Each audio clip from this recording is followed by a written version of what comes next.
ഇന്നത്തെ വീഡിയോയിൽ നമുക്ക് 45 ഡിഗ്രി ജോയിൻറ്റിങ് എങ്ങനെയാണെന്ന് പഠിക്കാം. അതിനു മുന്നായി ഇനിയും ഞങ്ങളിടുന്ന വീഡിയോസ് നിങ്ങളിലേക്ക് എത്താൻ സുഹൃത്തുക്കളെ പ്ലീസ് ചാനൽ സബ്സ്ക്രൈബ് ചെയ്യണേ. സമയം കളയാൻ നമുക്ക് ഇനിയും വീഡിയോയിലേക്ക് പോകാം.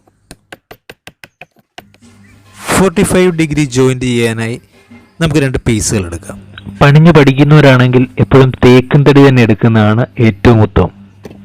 45 ഡിഗ്രി ജോയിൻറ്റിൽ 2 പീസുകളുടെയും ഈ എഡ്ജുകൾ, ഒന്നാമത്തെ പീസിൻ്റെ ആ എഡ്ജും രണ്ടാമത്തെ പീസിൻ്റെ ഈ എഡ്ജും കറക്റ്റ് ലെവലായിരിക്കണം. ഒരു പീസ് നമുക്ക് ഇതേപോലെ ഇങ്ങനെ ലെവലായി വെച്ചതിന് ശേഷം അടയാളപ്പെടുത്താം. തുടക്കക്കാരെപ്പോഴും ഉളി ഉപയോഗിച്ച് മാർക്ക് ചെയ്യുന്നതാണ് നന്ന്. ശേഷം നമ്മൾ ഉള്ളിയിട്ട് പോയിൻ്റ് ചെയ്ത ആ സ്റ്റാർട്ടിംഗ് പോയിന്റിൽ നിന്ന് ഒരു ചുറ്റ് വരയ്ക്കാം. മട്ടം ഉപയോഗിച്ച് തന്നെ ഇതേപോലെ വരയ്ക്കണം. മട്ടം ഉപയോഗിക്കേണ്ട ട്രിക്ക്, മട്ടം ഉപയോഗിക്കുന്നതിനൊരു രീതിയുണ്ട്. ആ രീതിയെക്കുറിച്ച് ഒരു ക്ലാസ് നമ്മൾ ഇതിനു മുന്നേ ചെയ്തിട്ടുണ്ട്. അറിയാത്തവർക്ക് അതും പോയി നോക്കാവുന്നതാണ്. ഞാനിവിടെ പേനയിട്ട് മാർക്ക് ചെയ്ത് പോവാണ്. നിങ്ങൾ ഉള്ളി കുത്തി തന്നെ ആദ്യം മാർക്ക് ചെയ്തിട്ട് ശേഷം പേനയിട്ട് മാർക്ക് ചെയ്യാനായിട്ട് ശ്രമിക്കുക.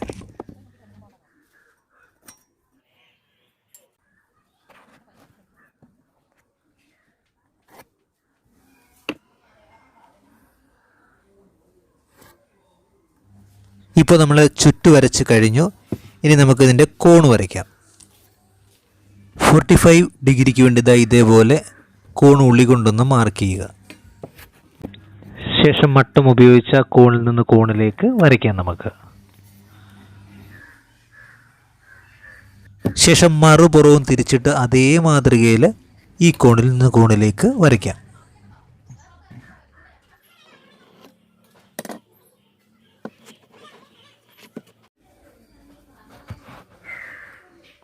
ഇതേപോലെ ഒരു കട്ട വരകോലെടുത്ത്, കട്ട വരകോൽ എങ്ങനെയാണ് ഉണ്ടാക്കേണ്ടത്, അതിൻ്റെ ഉപയോഗം എങ്ങനെയാണ്, എന്താണെന്നൊക്കെ ഉള്ളത് നമ്മളൊരു ക്ലാസ്സിൽ ചെയ്തിട്ടുണ്ട്. കാണാത്തവർ അതുകൂടി പോയി കാണുക. അങ്ങനെ കട്ട വരകോൽ ഉപയോഗിച്ച് ഇതേപോലെ ഒരു ചുറ്റ് കൂടി ടോപ്പിൽ നമുക്ക് വരച്ചെടുക്കാം.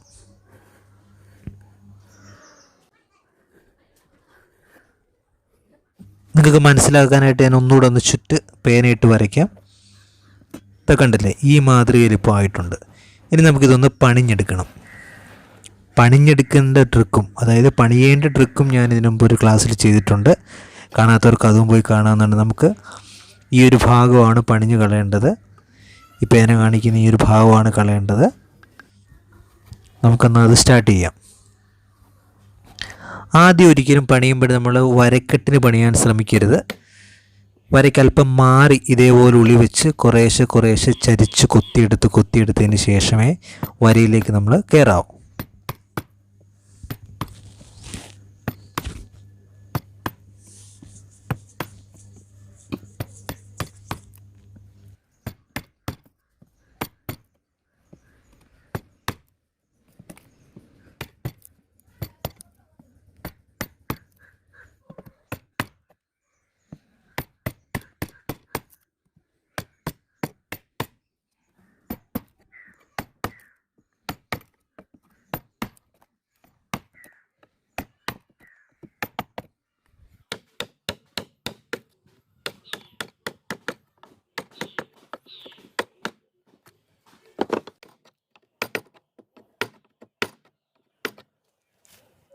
ഇനി നമുക്ക് ജസ്റ്റ് ആ വരയിലൊന്ന് പണിഞ്ഞ് നോക്കാം.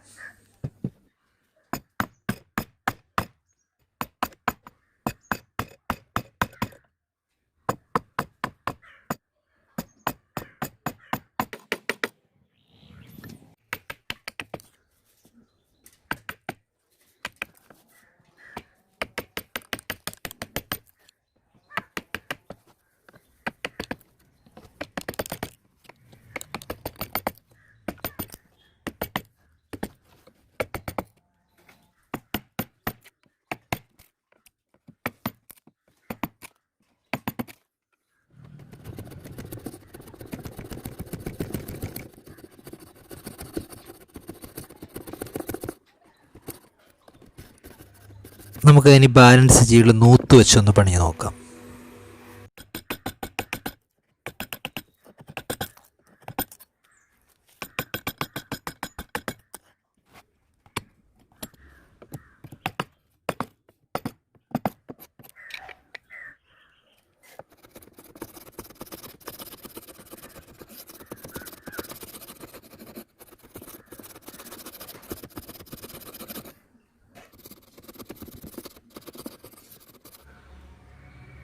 നമ്മൾ ആദ്യം പണിഞ്ഞ നിങ്ങളെ ഒന്നുകൂടെ ഒന്ന് കാണിക്കാം. ഇത് കണ്ട ഈ മാതൃകയിലാണ് നമ്മൾ പണിഞ്ഞത്.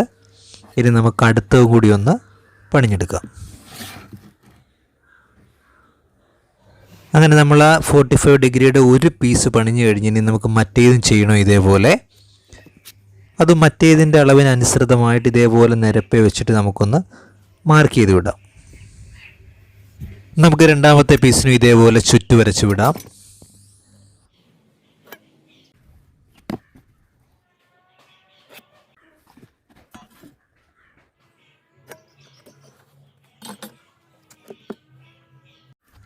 ആദ്യത്തെ പീസിന് കോണ് വരച്ച പോലെ നമുക്ക് ഇതിനും കോണ് വരയ്ക്കാം. ആദ്യത്തെ പീസിന് കട്ടവരകോല് മാർക്ക് ചെയ്തപ്പോൾ അതേ അളവിൽ ഇവിടെയും നമുക്ക് കട്ടവരകോലിൻ്റെ അളവ് മാർക്ക് ചെയ്യാം. നിങ്ങളിത് പേന ഉപയോഗിച്ചാണ് തെളിച്ച് വരച്ച് കാണിക്കാം. നമ്മൾ ആദ്യത്തെ പീസിൽ ഈ പ്രതലം അവിടെ വെച്ചിരിക്കുകയായിരുന്നു. ഈ പീസിൽ നമ്മളിത് പണിഞ്ഞ് കളയണം.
ഇനി നമുക്ക് ഈ ഒരു ഭാഗവും കട്ട് ചെയ്തെടുക്കണം.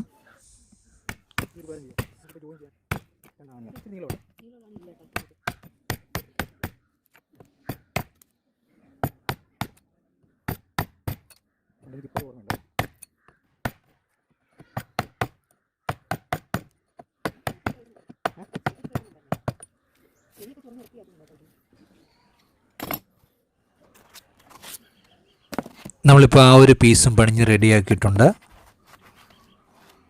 ഇനി നമുക്ക് ഈ പീസുകളൊന്ന് ജോയിൻ ചെയ്ത് നോക്കാം.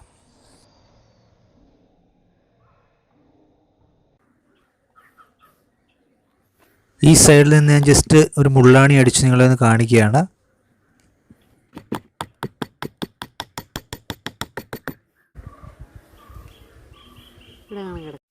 ഇനി നമ്മൾ തിരിച്ചിട്ട് കഴിഞ്ഞാൽ അതിൻ്റെ ബാക്ക് പ്രതലം എന്താ ഇതേപോലെ ആയിരിക്കും വരുന്നത്. ഇങ്ങനെ വന്നു കഴിഞ്ഞാൽ 45 ഡിഗ്രിക്ക് കൂടുതൽ ബലം ഇതുമൂലം ഉണ്ടാകുന്നതാണ്. നമുക്കിവിടെയും 2 ആണി അടിച്ച് വെച്ച് കഴിഞ്ഞാൽ ഇരട്ടി ബലമായിരിക്കും. ഞാനിവിടെ ജസ്റ്റ് നിങ്ങൾ ഷോ ചെയ്യുന്നതിന് വേണ്ടി മാത്രം 2 മുള്ളാണി അടിച്ച് കാണിക്കുകയാണ്. ഇന്നത്തെ വീഡിയോ ഇവിടെ അവസാനിക്കുകയാണ്. ഈ വീഡിയോ നിങ്ങൾക്ക് ചെറിയ അറിവായെങ്കിൽ സബ്സ്ക്രൈബ് ചെയ്യണേ കൂട്ടുകാരെ. ഇനിയും കണ്ടുമുട്ടുമ്പോഴേക്കും ബൈ.